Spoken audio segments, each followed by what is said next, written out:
le mystère des esprits. Na me kamom ke ko sungande ko nanga na sina. Beta beta blora ba esprit, oh beta on mabe. Manga nous expliquer bien. Moi je parle avec des esprits, je parle avec des anges, je parle avec mon Christ, il vit, il est vivant. Je parle avec moi, la dimension nyoso ya péché. On a le barana ba demo, on a le barana ngape na rolo ba na biloto ba to na nyoso. Mais baza moins inférieur à celui qui règne à jamais notre Seigneur. Zaki corps Moïse, anga sangonde ba corps ba kimbango ba seigne. Ba salango lelo, banga ba benga pe Moïse nan.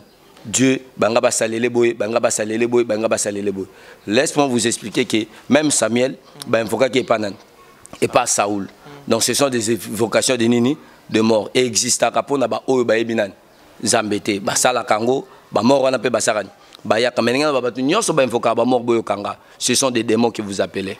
Ce ne sont pas des hommes là, car ces hommes là, leur âme se trouve dans le séjour des morts, mais leur esprit est soumis, attaché aux esprits de l'air. Ce sont ces esprits de l'air là, de Baraosani.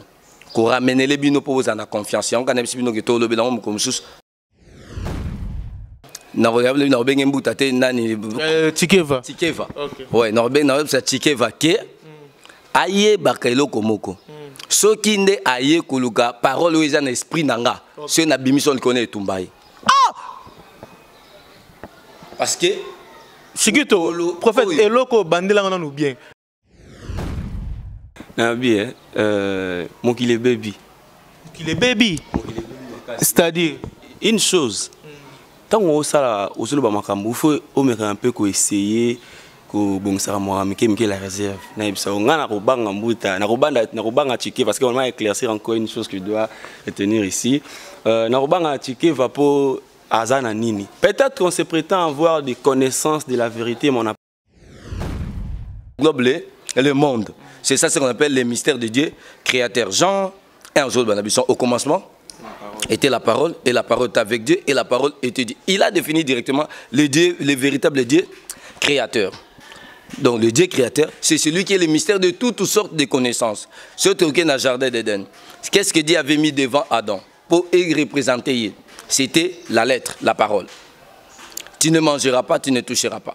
C'était ça, sa présence. C'est aux yeux Moïse. Dieu s'est défini devant Moïse. Il lui donne, je te donne mes... C'est là que Bisso, nous sommes jugé. Nanga, moto mwindo, naye, moto mopembe, nanan, parce que devant la connaissance, il n'y a pas, devant la connaissance, il n'y a pas la race. Dans la connaissance, il n'y a pas la race. C'est la force, il y a Moutou, Oyososani, Aokenikoulgausani, Kondima Poisani, Abika. Donc, dans les chrétiens, fortifiez-vous toujours dans le Seigneur. Nous avons suivi un chemin qui est digne. Aux Jean 14, c'est Jésus-Christ qui est le chemin, la vérité et la vie. Je ne sais pas, monsieur Hussein.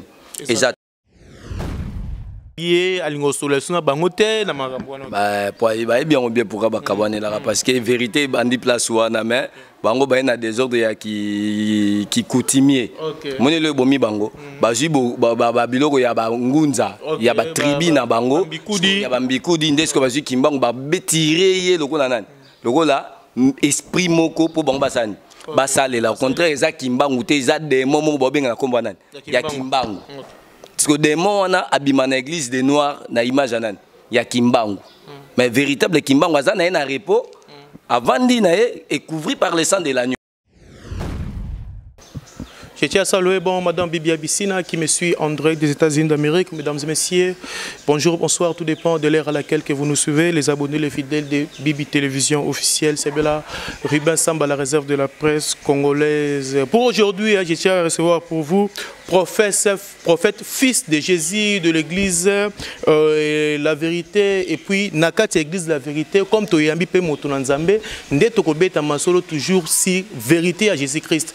Boyamba bomona ki bongo mbuta tike va nakati émission deuxième épisode na biso après premier épisode toyamba ki le frère Aris Sumbu et puis deuxième namoni tokotika te comme tozana posa ya vérité sur mambotali religion mambotali Jésus-Christ ndeto koyambela bino sur le prophète fils de Jésus. Avant tout d'abord de commencer, nous souhaitons bon joyeux anniversaire à Madame Keren Ngalula, la femme du président Kosa Tumba Couleur, na peso Mbote Belé, Madame Keren Ngaloula, joyeux anniversaire, na yo Mbote Belé, Mbota Maïla Mou Keren Ngaloula, la femme du président Kosta Tumba Couleur, Balobi, Moutou Asimba Ribin Samba, partenaire privé. Et ceux qui ont même langage, na caméraman, na Chikitolema, caméraman, patron, Funguelanga, plateau, na Côte Saba, invité Nangai.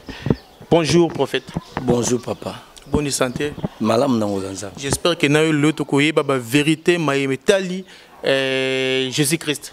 Oui, émission, ça dit d'abord parole de la vérité. Émission, c'est parole de la vérité. Nassir, émission, Bible, église, c'est la vérité. Peut-être Tokotumbo, la vérité belé. Très bien. Frère Harris, bonjour. Bonjour, la réserve de la presse congolaise. Namoni Lelo, Oye Moubimba en forme. Nazara Moubimba en forme chaque jour. C'est l'habitude. Chaque jour, quand on a un Bibi TV officiel, on a débattre. Nous avons éclaircir l'opinion, nous avons la vérité pour que les enfants de Dieu qui sont maintenant en ligne, en train de nous regarder, va l'édifier. À chaque existence sur la terre des hommes, devons toujours participer pour amener un plus de la part de Dieu. Très bien, merci. Prophète Nasser qui n'a habité Hollande qui émission nabiso il est qui n'a jour il est qui Mbuta Tikeva. Oui, nalanda émission, nalandi émission, na yoka ki ndenge ndeko nanga zo ko tâtonner na makambo de fois habité, mais azolinga kosani koloba. C'est bien, il est prévu à tout le monde à la libre na la démocratie. La religion, c'est ensemble de la démocratie et batala rande pe mboka na biso constitution pe sa privilège batebele to za na to lorani muta sala laïque kingani donc. Très bien, prophète. Première question, et ça, prophète. Mais quand on conseille la biso un peu moi, on dit synthèse ou nini, on parle aussi Jésus-Christ. Qui est Jésus-Christ? Pour na batu, on bazol na biso na premier, on a 4e numéro. Il y a une émission na biso qui est Mambuta Tikeva. Mais quand on peut expliquer qui est Jésus-Christ? Bananzambe lo ba côté na kata confusion. Bazol ba qui est Jésus-Christ? Bibi Abissina Zolanda et puis abonné à sa Bibi télévision officielle. N'a pas abonné te Bazolanda parce que tout ça appelle chaque jour. Vérité prophète. Merci beaucoup. Nalingi vraiment na sungama na hotel Sambatu qui est Jésus-Christ. Jésus-Christ, c'est un Dieu qui a porté la chair des êtres humains pour venir sauver l'humanité. Voilà, premièrement, l'effet de ce que Jésus-Christ est pour nous. Mais nalingi ce qu'on a décrit en soi, les effets, ils ont comme ça Jésus-Christ, le mystère que je parlais. Jésus-Christ, la Bible est telle si bien que abotami na pourquoi mutumsa le comment prophète a le dit Dieu asani abotama Dieu qui cela veut dire bah Bible définition Dieu cela veut dire puissance force divin force esprit fort et ça ba définition ni ebelé na Bible pe na Jean 5 bazo ba que vous êtes de Dieu donc na partie on a peut-être pour te éclairer moi mké batumké mais Jésus-Christ nabi c'est un Dieu. Pourquoi nabi c'est un Dieu? Bible zotal sabiso naissance à Jésus. Et selon la prophétie, il y a Ésaïe, atali sibiso que moi na moko botama une femme vierge to ki nenga seni. Abotami tango kokisami na Luc wana to tangi batali sibiso naissance à Christ, nenge ange ayo kutana nan. Na une vierge femme et ba religion nyonso on lo bela selon parole, la religion nyonso ba décrire ngo ay coupé kosani. Kobota membazo définit mission comme étant Emmanuel ou à Dieu parmi nous. Donc on va définir Emmanuel Dieu parmi les hommes. Et c'est vrai, il était déjà Emmanuel Dieu parmi les hommes, il était réellement l'incarnation de ce Dieu là parmi les hommes. Mais maintenant qui est Jésus-Christ dans la divinité physique ou dans la divinité spirituelle? Jésus-Christ a fait 3 mouvements. Jésus-Christ comme fils de l'homme, il a porté la chair. Et au Philippiens, il était avec Dieu, mais il a pris la forme d'un serviteur pour venir faire quoi? Pour venir sauver le monde. Donc ça, Jésus-Christ comme fils de l'homme. Il porte la chair de l'homme. Jésus-Christ comme fils divin, à d'autres fils de Dieu. Cela veut dire qu'il reste réellement l'image esprit de qui? De Dieu. Donc peut-être que ça a confusion. Jésus-Christ fils de l'homme. La Bible combien fils de l'homme? Bible combien sonine? Fils de Dieu. Fils de Dieu, cela veut dire qu'il incarne l'esprit de Dieu. Parce que la Bible, les autres acceptions en hébreu, aucun ange Dieu l'a dit que tu es mon fils. Mais quant à Jésus, la Bible précise dans l'hébreu 1 que tu es mon fils. Donc on ne parle pas de fils physique, mais on parle de fils esprit. Oyoyo aiko se présenter au service de l'humanité. Parce que Dieu est grand, mais le Fils peut être le petit de l'image de qui? De Dieu. Pour tout Jean, dans un mois rapide, Jean 14, à Zolobaki, à Moninga, à Moni Papa. Parce qu'il reflète l'esprit de celui-là. Parce que celui qui m'a vu a vu directement le Père. Et ce qui est sous Koshité, Jésus-Christ maintenant dans la divinité de qui? De Dieu. Dans la divinité de Dieu, Jésus-Christ dans la divinité de Dieu, cela veut dire l'esprit qui vit parmi les hommes. Donc l'esprit de Dieu qui vit parmi les hommes. Là, je parle directement de la résurrection. Okay. Place Oyoyo, il n'est plus dans la chair, mais il vit ensemble avec nous. Okay. Donc il est absent du corps, mais présent en esprit. Autant que tout apôtre, bazo tambola, bazo biki sabatu, bazo salamakambu, batu ni Pierre nani azo sablo kabike non. Eza ngati munazo salango. Eza Jésus Christ obino bosagin. Boboyaki, boyinaki, bofingaki, boransaki, bobomie. Mais étant ressuscité de mort, il vit. J'essaierai avec vous. Tina Soukani. Ya Mokili. Donc ce sont les mystères qui est Jésus, un sauveur de l'humanité. Voilà, merci. Toujours continuer toujours dans la émission de la Bible télévision officielle. Vous comprenez, le prophète a expliqué qui est Jésus-Christ. Nassir, Américo ça un peu moins synthèse pour comprendre. Mais nous avons insisté dans l'émission où on a besoin de une introduction pour nous bino bat besoin de sur internet. Moni, tant que la vérité, c'est pas bien à finga. Au bengika au fing ou critiquer alors que ceux qui ont moniqué aux en connaissance sur dans makambo autozo lobela numéro affiché na bande de l'écran ou soit au bengibiso soit à poser que ça donne des réponses oye mais qu'au finga est bien mais na kati ya vérité zo la vérité ça la bien au commenter au lobby surtout sur au commenter connaissance aux en ngoto komone et puis soit opposé prophète nabiso prophète Jésus au PC biso fils de Jésus quoi au PC opposer question et kokoma il y a frère Aris et Komaki ou bien sur na Dubaï de on a PC mbote et puis il y a fils de Jésus et kokoma prophète fils de Jésus et kokoma au lieu ya kofinga ko critiquer ya ko benga boza vraiment bien te merci beaucoup chiki tolé ma caméraman patron prophète deuxième question zali côté où ezo pesa confusion mingi ke mutatike va na bato église de nord kimbangiste ba se reconnaître Jésus te pona makambu ya nzambe nzambe otobelela ka nzambe sko nzambe ngoza nani nzambe pona ngana yebi selon ngabiso ba chrétien to yebi nzambe wana référence à biso à Jésus Christ na Jean 3:16 na yebi te so za bongo biso beto tanga bible bon muke mais ya lobi nzambe wana bino belela ka nzambe nini pona Jésus ba zo reconnaître Jésus te atikala jamais coexister na kata mukili. Merci beaucoup na ko yanola siko o na o yanola mutu. OK. Na ko yanola libsanga na ngano soi-disant l'église des noirs. OK. Nazo yanola bango koloba boy ke Nzambe ou bazoluka Dieu créateur du ciel. Très bien. Et de la terre. OK. C'est celui que Jésus est venu nous présenter comme son Père. C'est lui que Jésus est venu nous présenter comme Père. La Bible dit Dieu est esprit. Et il reste comment esprit. Jésus a défini en gros dans Jean 4. A sa femme samaritain. L'heure est venue où l'heure vient où elle est déjà venue. Les vrais adorateurs adoreront le Père en esprit et en vérité. Car à définir le Père. Père Azanan. Le Père étant un esprit. Il faut que adorer en esprit et en vérité. À définir le Père étant un esprit. Et quand nous entendons dans le langage d'un esprit, tous les scientifique. Quand on dit étant un esprit, quelqu'un peut développer l'esprit. On développe l'esprit comment? Par le facteur de la compréhension et de l'intelligence. C'est ça qu'on comprend. Esprit nanga. L'homme a 3 dimensions, corps, âme et esprit. Et le facteur de l'esprit, c'est ses pensées profondes au yasaran. À développer. Esprit est supérieur. Esprit est faible. Et mouton est faible et ignorant. Donc c'est un peu ça. Quand on dit maintenant le Père, le Dieu créateur, le Dieu créateur, c'est le mystère de toute connaissance qui englobe le monde.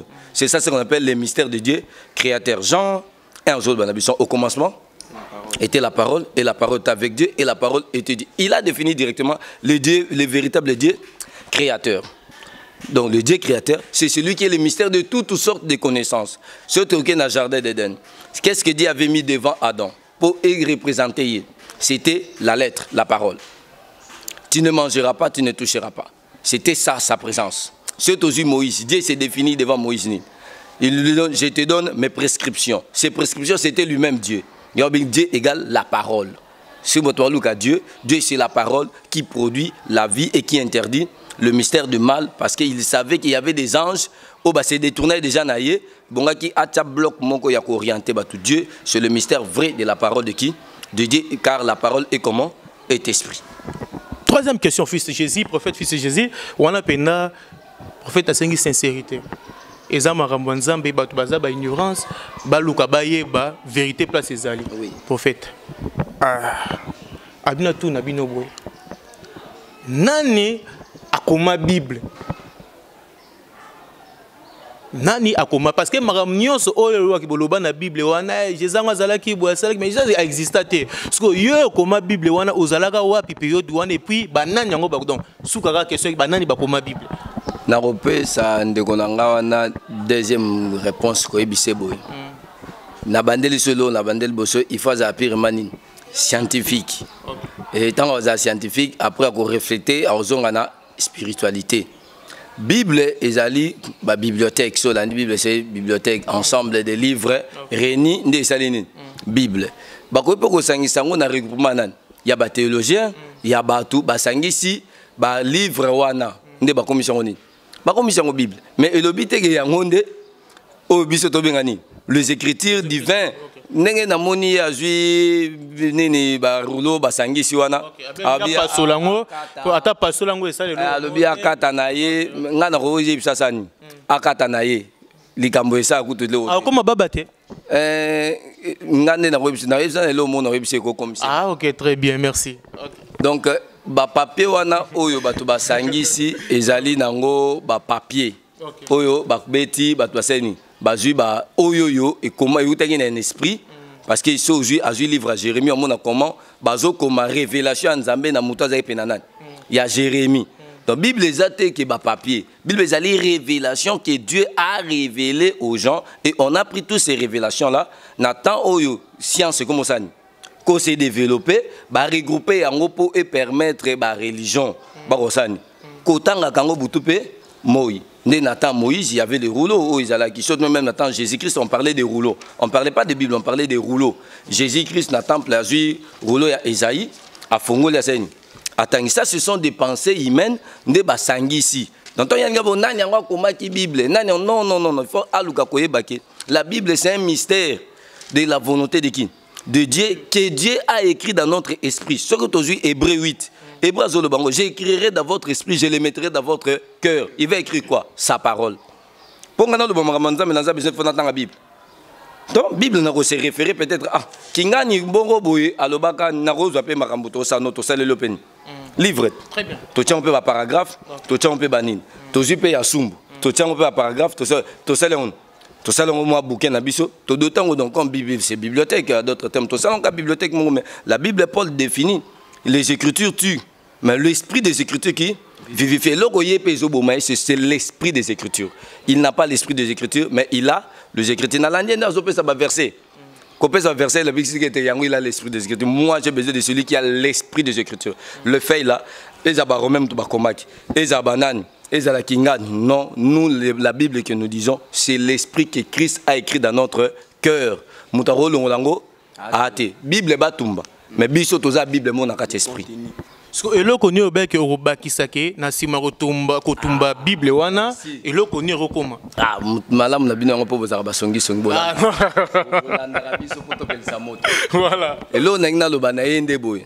Mbuta tikeva. Na loba na yende ko tikeva. Tenga lo benge mbuta te. Posa benge mbuta. Mais ça l'appellation. Mbuta laksi mukolo. Mbuta mukolo. Mbuta na robenge mbuta. Oyeba pe bangunza bambikudi oyeba. Ouais ça ba terme ba Congo. Ba terme ba Congo moi je ne suis pas de ces tribus et lui il est de ces tribus là. Na salué ba Congo nyoso. D'accord, merci. Et puis ba mbuta na na ba nini parce que ngana za tribité nazo rassembler ba tribu nini. Nyoso. Donc cela veut dire que là ce sont des termes. Na regarde na benga mbuta te nani tikeva. Tikeva. Ouais, na benga na tikeva ke aye bakailo komoko. Soki nde aye kuluka parole oza na esprit nanga. Ce na bimison connaît tumbai. Ah! Parce que Chigito, prophète, eloko bandela ngana nous bien. Et tout mbambu tatikeva. Oh ezakati na soko bimis. Il y a esprit parce que soit quand n'est papier on est salé l'autre. Soit quand il papier on est salé l'autre. Mais sur un gars que nous reluka parole les ans quatre esprit nanga et bimande et tumbaye. Mais Mbouta zo benga bino face à face bozo monate. Excusez-moi tika on a prononcé. J'ai parlé avec le prophète Denis Lessi. Hein? La prophète prophète arrive vraiment bon. Tant chikito. Alors bah tant tant exact. Bon, prophète face à face na Mbouta tike. Na kolobelo boye. Je suis spirituel et je suis esprit. Et puis na zone sera question de spiritualité au lobby. A ebisinga Saint-Esprit no benga ba Saint-Esprit existe. D'ailleurs vous avez esprit ba PD. Il y a un moment où l'homosexualité na kati ya mukilo komi ebeleza à travers l'esprit na bino bino benga wana. Derrière considérable Saint-Esprit parce que pour na mon existe kate eza formule mo boya ba PD les hommes côté la bato ebele ba Saint-Esprit no benga wana. Ayebinda ngote. Moni se dit à l'ignorance parce que l'esprit n'est pas dans son esprit. Il est vide et fait que aza vide. Azo lukasko ba lettre o ya Bible sani. Atanga posani. Comme étant un scientifique et c'est quand même des pages à Simbaloko en un langage pédagogue. Mais nous avons l'esprit des Écritures dans notre esprit. Et c'est cet esprit-là qui amène le feu de l'esprit. Saint-Esprit. Peut-être que Saint-Esprit, bien que la Bible dit Saint-Esprit, mais il y a esprit saint. Donc c'est un esprit saint qui est venu vaincre la terre. Et l'esprit saint là, c'est notre Jésus-Christ dans la puissance et la résurrection. Peut-être il y a quand il y a Saint-Esprit, non. Jésus-Christ dans la puissance et la résurrection, c'est celui-là maintenant qu'on appelle l'esprit saint. Donc il vient seulement à bateau à Kouti bon bazani. Bazadine. Dès qu'il y a ça, ce qui ngunza, ce qui a esprit saint royauté. Parce que la landia bien sur la naba mort. Oui, expliquez bien c'est ma botali ba mort. Mutu soka kufa kenda wapi. Et puis cimetière, tout le monde a cimetière. Ezala nini. Donc première question, mutu soka kufa kenda no wapi. Ah, mutu soka kufi ici aujourd'hui Luc 16 ça soka expliquer non. Histoire il y a riche na Lazare. Balaki c'est qu'il y a un lieu, ba expliquer il y a un lieu au ba ame kindosani. Kovanda ba benga un séjour des morts. Et dans séjour des morts, Bible et la kisi qu'il y avait les saints d'Abraham, il y avait les séjours des morts, riche à Gendor Vandani. Dans séjour des morts, là où il manquait de l'eau à boire. Mais Lazare a Gendor, les saints d'Abraham, là aussi, même les liés au Baham et Gendor San. Ce ne sont pas des lieux physiques, ce sont des lieux spirituels. C'est que y a sur la place et Gendor, c'est que dans Azapé. Il y a l'objet à la communication, tout solo là, et puis. Il y a la communication à démon. Ah, démon comment? Ah, la communication à démon. Parce qu'on peut être en relation aussi avec des démons. Mais il y a un être humain. Parce que nous soit koufi sans âge de puissance, il y a résurrection, il y a témoignage, il y a Nzambe. Akomaka, na image monana, na esprit. Donc il prend la forme. Luc, Luc, Matthieu 23, Père Lobeliango. Sur Matthieu 22, sur la résurrection. Parce que la résurrection des esprits, il y a d'autres termes. Quand l'homme meurt, il devient un esprit. Tom mutakufaka akomaka molimo et molimo wana la chair rentre dans la pourriture. L'esprit définit tout ce qu'il fait. Quand je parle de l'esprit, j'ai défini dans l'esprit je parle de quoi? De mystère nyonso mutasagini asalaki. Monet marambo salabo. OK. Négozo présenter bisoboy. Image na wana tikel comme ni. Esprit, ceux qui na famille na bino. Moi na moraya bandi ko landani. Le colo balobike esprit et ah oh ils ont esprit il y a papa naïe moi nana la nika esprit papa naïe c'est que papa naïe a d'autres termes bangunza terme ba maele mukuse papa naïe non bangunza ba nani ba maele mukuse babi papa naïe azongi kati nani kati ya mwana mwende ba papa naïe azongi kati ya mwana question mususu apona zo frère Aris. Expliquez ce dont on a cimetière. Parce que avec cimetière, ça place moto qui jamais au salaire en boé, bah tout musu suba kunda mutu mbatika, bah qui n'a même pas aucun de côté là, mais na mon Bible bah que non, tout tika bah oui, bah kufi bah kunda bah kufi bolo bah bongot. Et ça la bongot. Mais surtout même prophète Moïse, ça qui monene bah sundo la guette. Moïse, ça qui monene bah sundo la guette. Bah sundo la guette. Bah tika guette.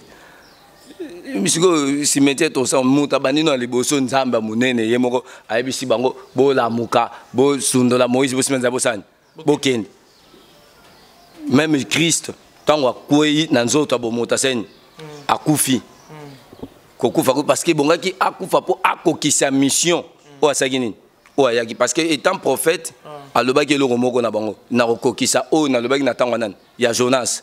Nengi Jonas a côté na libuma Messi, nengi ngape na côté na sam libuma nini. ya mabele pona ko kisa mission ni ya ko racheter mokilini mobimba ba race nyonso ba peuple nyonso ba tribu nyonso. Donc c'était un peu ça. On a vu que tellement que bande konanga bazana connaissance il y a la parole de l'esprit té na katia esprit na bango mais bango bazana ba lettre et logo e boma bango ce sont de lettres. Le lettre tu aotanga il y a na ba référence il y a ba lettre mais non il y a parole de l'esprit. Très bien, merci. Là, je tiens bon à saluer Madame Sabrina Nyangombe. Maman, je te salue beaucoup. Sans oublier encore Maman Béatrice Mbo. Bon séjour aux États-Unis d'Amérique. Maman, je te salue. Et sans oublier encore mon vieux mascotte Samba qui me suit en direct de Paris. Madame Bibia Bissina, la patronne de la presse congolaise. Basangana Baya pour Baokokate. Chikito. Balongwara biso pe koto to pema quoi. To tikeli bango musique, to tikeli bango politique, mais mikolo to ekana mambankolo. Siko so nzambo pambola nga jalousie nyozoyoka. Tant bo sa ba vidéo na bino ya ba base ya ba mtakalisation. Ngane na mama nzambe, mabeni na kati. Tozonga la frère Aris Sumbo, shikito lema tozongela yi. Frère Aris. Na bien Mokile baby. Mokile baby. C'est-à-dire une chose. Tant on sala osolo ba makambo, il faut au moins un peu essayer ko bongisa moi mike la réserve. Na ibisa ngana ko banga mbuta, na ko banga tike parce qu'on va éclaircir encore une chose que je dois retenir ici. Na ko banga tike va pour azana nini. Peut-être qu'on se prétend avoir des connaissances de la vérité mais on n'a pas la vérité des choses. Tout ce qu'il est en train de dire, il y a une pédagogie, et puis na ko sunga au messier. Na fingo messier. Il faut que un programme non à RDC. Donc, on a ministère à l'enseignement, il faut parce que ça n'a pas l'importance dans la vie d'une personne. Ce sont des histoires qu'on doit enseigner peut-être dans la classe. La vie spirituelle, ça pas. Donc, parce qu'on a tout dit ici. Et là, on a histoire, on a radio, on a TV, pour le bateau, on a ministère et l'enseignement supérieur universitaire, on a programme et sur la culture. La culture en Bourg-en-Abisso. Donc, c'est important parce que la parole, Dieu que nous parlons, je vous ai toujours dit, c'est la parole. Il est la parole. Et la parole, on est là, tant que tu es arrivé sur ma série qui peut foutre à Nyongo, il y a un gars qui peut foutre à Nyongo. Ce parole, on a eu sous, il y a une demi-été. Ok, il est temps, parce que tu es en vie, je n'ai pas vraiment à dire, parce que tu es en vie, c'est le moment de te repentir.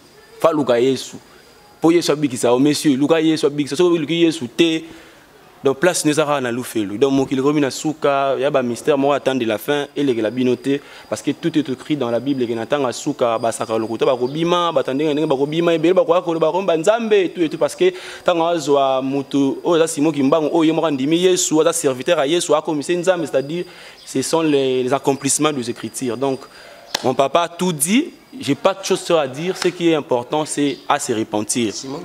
Très bien. On a tous les zonga, on a tous les zonga, le prophète. Na bossa nyote, les zonga là yo. Olobe mbagimba, tant frère Isa le bel mambuya, bazongi c'est quelqu'un de copé sa cour et histoire. Je me souviens encore de mon professeur qui m'a enseigné au sein de l'Institut facultaire des sciences de l'information de la communication. Il fait qu'un professeur Henri Kokolo, après il y a histoire civilisation du monde contemporain. Professeur n'a pas so ambote belé, professeur Henri Kokolo. Donc ambote noé belé. Je me souviens encore quand j'étais encore à l'IFASIC Nagien 1 avec la base Nambou Emmanuel Moussianto aussi. Danilo Bala, Pacho Makeka, sans oublier, Dieu merci Kaïmbe Mobutu Balobi. Bientôt là, Tozanaka a terre pour nous soutenir. Dieu merci Kaïmbe et Mbotono les prophètes Nazongelio. Question on est allé d'apprendre à mon abombari prophète. Au moment où on célèbre la synthèse de Marambo Jésus-Christ, ce que définir non Kimbang. Pour na yo Kimbang wazanani. Oui, pour Nanga, Kimbang waza. Non, on a respecté l'image congolaise Nabiso. Très bien. Wazali prophète. Ah, prophète Obani Mabe Makasi. Ah. Tant on va Kimbang yomba la moko no bandika. Donc yo limité Kimbang on na Congo. Obani la Mabe. Na respecté dans l'image quand même il y a Congo Nabiso. Ah. C'est un prophète. Oyoyo à Zaki chrétien. Okay. Méthodiste j'espère et certain. Il y a Mbara Christ. Seigneur et Sauveur. Okay. Et après, il y a Christ. Bakabona, Bakabona. L'église des Noirs. Très bien, tu vas derrière habillé, à l'ingostolation, à Bangote, bien pour Bakabona, parce que vérité, bandi place ou mais bango ba na désordre ya qui coutumier moni le bomi bango bazui ba biloko ya ba ngunza ya ba tribu na bango ya ba mbikudi ndesko bazui kimbango ba betirer ye lokola nani lokola esprit moko po bango basani basalela au contraire eza kimbangu te eza démon moko ba benga na kombo nani ya kimbangu parce que démon wana abima na église des noirs na image nani ya kimbangu mais véritable kimbangu aza na na repos avant d'y est couvert par le sang de l'agneau. Très bien. Au moni, oyoyo, des fois, à salagi ba miracle, au nom de celui qui l'a appelé. Na ba enseignement, ba pesa que oyo pe ba kimangiste mususu je salue, ba respecta kayango pour ne pas mettre de désordre na spiritualité nan. Ya batu. Et ba mususu pe ba na ba mbrema na bango ba komissie molimo santu ba komissie ouais ça ba mbrema. Pourquoi ba komissie molimo santu? Pourquoi ba so ka structure biblique ne ba zani. Vous voyez que l'homme noir est limité dans Makamoni. Et belé parce que les écritures n'est pas écrites dans leur esprit. Ils sont là dans des lettres. Ce que les lettres sont en ah bah lobi moli mo santo. Toko mi sepenan. Moli mo santo. Papa qui toko mi senan. Parce que moni ce sont des choses limitées par les lettres mais sans entrer dans l'esprit. Si les seigneurs écrivaient dans leur esprit, ils pourraient mieux comprendre que Kimbangu c'est un prophète qui a parlé que des Congo dans l'image terrestre. Très bien. On va parler du Congo dans l'image spiritualité moko profond, il y a un royaume des cieux. Donc évangile à Kimbangu ce qu'on aura dans Congo, tamboulé même pas en Afrique. Terrestre qui n'apporte absolument à rien de kababana Moïse. Moïse n'a rien amené à la perfection. Ne mon pe Kimbangu n'a rien amené à la perfection. Très bien. Wana ba propos ou yongo baksa. Que non, nous respectons Kimbangu. J'ai toujours dit ça dans les émissions. Et puis une chose simple, sincère. Kimbangu pena muta yamba na Yesu. Pourquoi bulunga otia na makala montre gola muta bata yamba na Yesu yemo penda. Et puis Kimbangu na et puis so andeli mingi message na ye. Et puis religion oyo baza ko croire na message oyo Kimbangu ça de la part de Jésus et belé ba na ba Congo. Ake na fait fois ko tabangala ko na suka so ki penda ba yebi message oyo yaza na ngona te fa so loba. Et puis une chose, nous devons savoir que Nzambe otoloba ala Nzambe ya nation moroté ala Nzambe ya mokili ba aller partout et faites de toutes les nations mes disciples. C'est clair. Et ça caractère que non parce que naza na mundele parce que Nzamba mundele te Nzamba moyindo te Nzamba za liloba o akondima liloba na ko sabo mo ya seko. Amen. Soko ndimi liloba na to sabo mo ya seko te. Amen. On se comprend. Donc, attends, on appelle ça une question, on va répondre, on va répondre. Donc, on a à Dubaï, on peut s'en appeler réponse. Na bino, liloba, on a bino, tant que lobaka, na minora minde, na minora chinois, na couleur ni liobana. Vérité au monde la lobaka, ce que monde le batele devant problème au musala mora sala. Vérité au monde la ko sala liboso mutu na au moinda ko sala za na couleur ni couleur vérité on a. Ça ba bisinga. La science n'a pas de couleur. Tu vois un peu. Donc ce qui sort ni mara liloba o yebi makana mutu mutu to définir aussi ma puissance dans les athées. Il suffit au croire yango peut et manifester na kati na yo. Très bien. Question directe côté Ambuta Tikeva oyoki sur couleur ya ya maloba o tolobaka. Pas mundele bimara nini et puis côté mutu moindo pe bimara nini. Très bien, très bien, très bien, très bien. Prophète, le lot de presque minité. Où est la première partie na yo? Merci. Où est la première partie na yo? Mais deuxième est parce que frère Aris Ming balobika kimaki aevo benga père spirituel na ye tout. Prophète comme na so parce que na suka liloba comme message au kopé sabana na Nzambe. Parce que émission ngi qui côté ba chrétien bon, je suis aussi chrétien, mais côté ba chrétien. Côté chrétien, les balbi côté na biso zo mon intervention et puis ngosa linya koleka pona lobela biso ba misu ba yaki décourager mais pona peut-être oyo ba milimo eza fondio peut-être lelo bazo la pe na bandako comme message nini clé oyo ko yebisa bana na Nzambe na yebisa bana na Nzambe ba se fortifier bazo nzela moko ya vie o ba ko rassurer am na bango. Nous ne courons pas comme dans le temps de Moïse au bandoko courir pour atteindre Canaan. Mais nous nous courons pour atteindre le royaume des cieux. Et le mystère du royaume des cieux, c'est le repos de notre âme. La chair a un temps qui va finir sa gloire et la gloire de l'esprit reste jusqu'au temps convenable. Et très bien. Mon frère parlait de après Kokufa Yamutu Baché enfer. Il a parlé de enfer. Très bien. Nous nous sommes couverts par l'œuvre accomplie de la parole de qui? De Dieu. Parce que chacun de nous sera jugé par l'œuvre. Or, quand on dit l'œuvre, on voit directement l'état de l'esprit de qui? De l'homme. Chacun de nous sera couvré par l'œuvre qu'il a posée sur la terre. L'œuvre que le mouvement de la chair a fait. l'œuvre que le sentiment humain a donné, l'œuvre que l'esprit a représenté.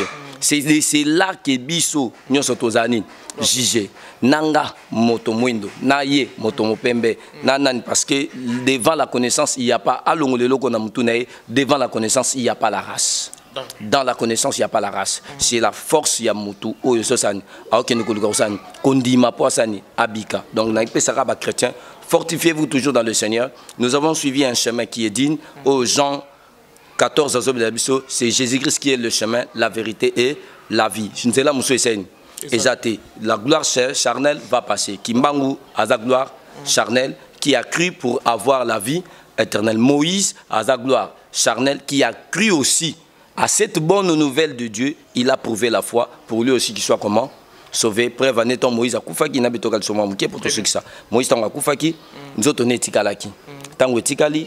Satan est venu chercher récupérer le corps de qui? De Moïse. Satan. Tant qu'il a récupéré, le Seigneur envoie un ange plus supérieur à le corps. Et il a récupéré le corps. Pourquoi il cherche à récupérer le corps? Parce que ceux qui s'attendent à le corps à Moïse, Anga Sarondé Bakor Bakimbang Basen, Basalango Lelo, Banga Bengape Moïse Nan. Dieu, Banga Basalele Boy, Banga Basalele Boy, Banga Basalele Boy. Laisse-moi vous expliquer que même Samuel, il faut qu'il n'y ait pas Nan et pas Saoul.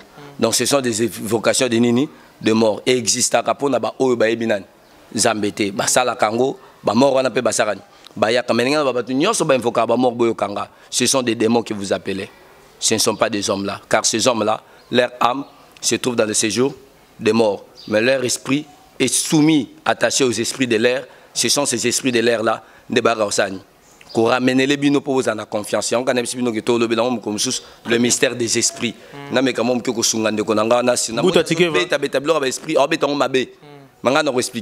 je parle avec des esprits, je parle avec des anges, je parle avec mon Christ, il vit, il est vivant. Je parle avec moi, dimension mais moins inférieur à celui qui règne à jamais, notre Seigneur Jésus-Christ. Prophète, numéro de téléphone pour Nabao Bazolando presque pour Babenga, ba question Ezali, collègue même pour ça direct Babenga yo parce que numéro de téléphone Ezali 090 plus 243 plus 243 merci plus 243 90 24 70 130 plus 243 90 24 70 130. Ok, Chikito vous aidez biso afficher son numéro na bande de l'écran pour na balinga benga frère Aris to comme na sona suka. Moi li loba mukeso ke zali ya ko loba ko bakisa parce que ba le logo loba mingi te mais et puis loba so ke zali loba so ke zara qui non Jésus revient bientôt. Repentons-nous car tout ce que nous sommes en train de voir aujourd'hui, ce ne sont que des commencements. Ça nous démontre que de rola a peut la muki boué Yesu paye. Et tant que Yesu a coutu na vie nini, tant que Yesu a coutu na position nini, tant que Yesu a coutu on nini donc faut rebondir. Mes frères, c'est le moment de nous joindre, c'est le moment de venir vers nous. Na robo sanate parce que l'évangile ils a fait. Mais l'évangélisation, c'est un bâtiment qui peut soutenir. Il faut soutenir de partout, à chaque fois tu passeras. Parce que sans bango, tu peux se mettre encore devant vous pour parler de la part de Dieu. Dans le bâtiment d'Arabiso, de loin ou de près. Dans le temps partout, tu es vraiment ébélé. Je tiens à saluer la patronne Mister officielle. La boutique d'habillement où ils soutiennent vraiment l'émission ébélée de Salaka. Ah bon, Belangata des vestes et parce que bientôt là. Tu as vraiment confirmé. Donc, Mister, la réserve va il faut là, ça y est, prochainement, quand on a l'émission à l'épisode 3, il faut là, tu as un costume sur le plateau. Je tiens à saluer mon ami depuis Mbandaka, Rifis Mambenga. Dans ce qui m'a bien, et la réserve Moutarozango Lelo. Et je tiens à saluer Bénédicte et aller hier la nuit, dans Vandera Rabo. Et je tiens à te saluer, ma soeur, que le Seigneur te bénisse. À celle bien. Et mes amis qui sont ailleurs, na Chypre, je salue Ariel, je salue Anderson, na Ukraine. Donc, et je tiens à saluer tout le monde qui me soutient. Alors, le accomplissement la parole de Dieu. Nous, c'est comme la Bible qui n'attend à Souka, tout le monde a et tout, mais restons fermes. Bondi malukuta, te bondi ma histoire, il y a géographie. Il y a histoire, il y a classe, il y a parole de Dieu. Non. Il y a eza makambo ya kanisa ana te et c'est qu'il faut enseigner c'est autre ya boulaka ko la grand za ko za nzoto munene nga za nango la grandeur d'une personne ne se mesure pas par rapport à sa taille la grandeur d'une personne se mesure par rapport à son fond tout se passe ici c'est dans la tête je remercie tout le monde qui nous suit de partout dans la intervention na bino ba contribution na bino na sepeli et que mon Dieu vous bénisse. Voilà, merci beaucoup. Nous sommes arrivés à la fin. Les abonnés de la télévision officielle. Voilà. Nous avons toujours une l'émission. Kofi Ngate, pardon, PSAID. Vous avez un prophète dans la question. Et puis, nous avons dit que numéro affiché dans la bande de l'écran. Comme la prophète, Benga sur la question. Vous avez posé à moi. Et le Komo, partout en Belgique, nous avons dérangé trop lié à Benga de préférence. Benga, prophète direct là, je tiens à saluer Madame Isabi Serre, on a appelé sur Mbote Jackie Kayaya, Maman Maïvana Lorenzo, Madame Bibi Abissina, la patronne de la presse congolaise, Papa Vincent Sumbu, on a appelé sur Mbote, sans oublier encore Maman Pelundinga, Mbote Nayo, Ritiana Nziamu. Sikito, Songi, yo, Ritiana Nziamu. Donc voilà. Tout le monde a toujours branché sur Bibi Télévision officielle et surtout abonnez-vous massivement. Bye.